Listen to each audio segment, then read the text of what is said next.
Hello, and thank you for joining me once again. Today, I'm joined by my good friend, Dr. Arkadi Stolpner, who is the CEO of MIBS based in St. Petersburg. MIBS is a facility or is a clinic, oncology and MRI clinics in 63 cities around Russia. And Dr. Stolpner established the first proton center in Russia. So Arkadi, how are you today? Thanks for joining us. Hello, Phil. We are fine, and as the worldwide, we're fighting with the coronavirus.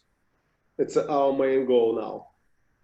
So I know from our conversations that several of your clinics are involved in helping to diagnose the coronavirus. Can you tell us about that? Yeah, we have two visualization center equipped by CT, and we have a lot of patient every day, and we sort this patient and we split them for the patient who has a no pneumonia and who has a mild pneumonia or who has a severe pneumonia, and the heart patients we send to the hospital, and the patient without pneumonia we send to the home back. So every day we have 200 patients for one CT, so it's quite hard job. Yes. Now, how many shifts are you running? How many? Shifts. How long does an employee work? I see.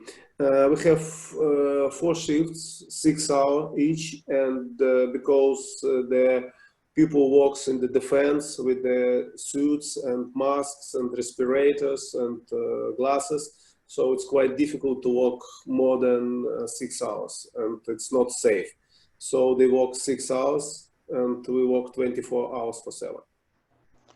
Now, I know that you have a busy proton center that in some days you treat 70 patients in a day. Is that impacted by the coronavirus?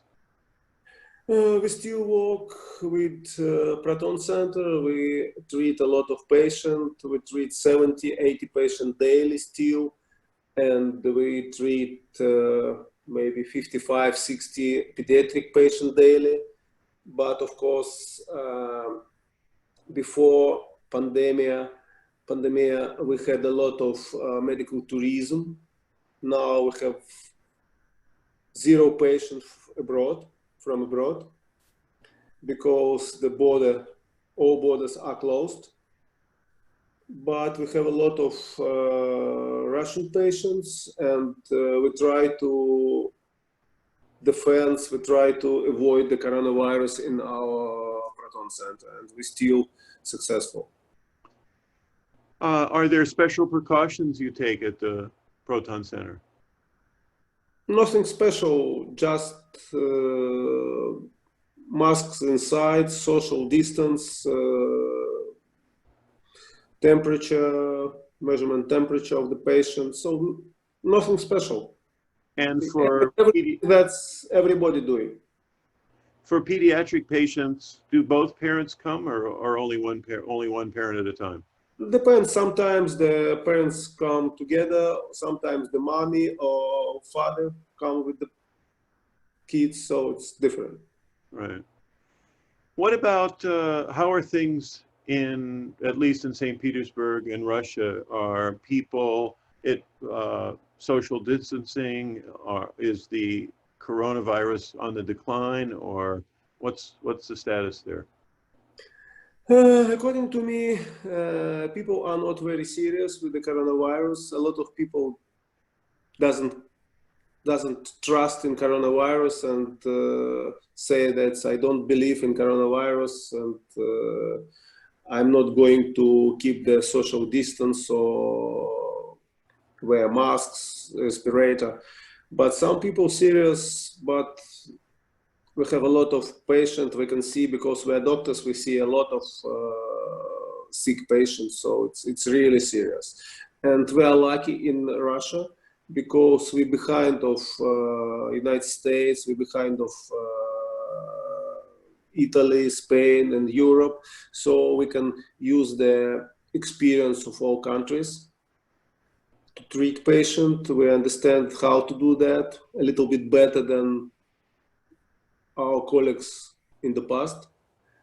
So the situation in different region in Russia absolutely different. For example, Moscow, which started first in Russia because it's a megapolis, it's a huge city like in New York, and now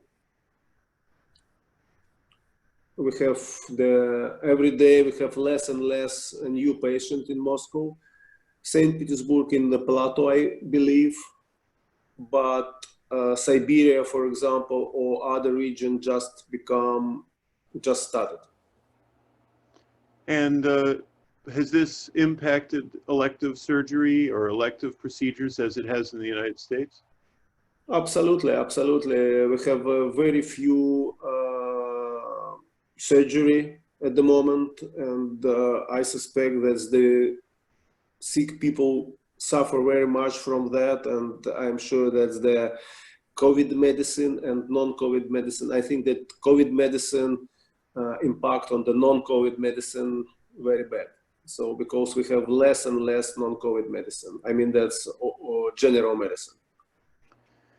Well, to treat 200 patients in a day is to scan 200 patients in a day, even on 24/7 basis. It's a real accomplishment, and I'm sure that it's helping because it lowers the demand on hospital beds. So that's a great thing. So Arkady, I happen to know that Natalia is your wife and also in charge of the doctors within the operation. I think there are 400 doctors, is that correct? Totally more than 400 doctors, yeah. But the doctors, it's a whole country field. In St. Petersburg, we have less than 100, something like 100 doctors. Right. And what is Natalia doing during this time? You know, Natalia is the chief of the doctors. She's boss of the 400 doctors, but at the moment she's in the red zone and she treats the patient inside of the red zone. And a couple of weeks already. She must be tired at the end of the day. It's true.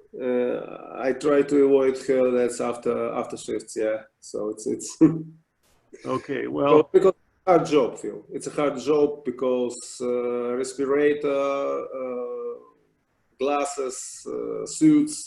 It's not good for health. It's not good for doctors, and it's a problem that they cannot recognize each other. I can send you the photo, Phil.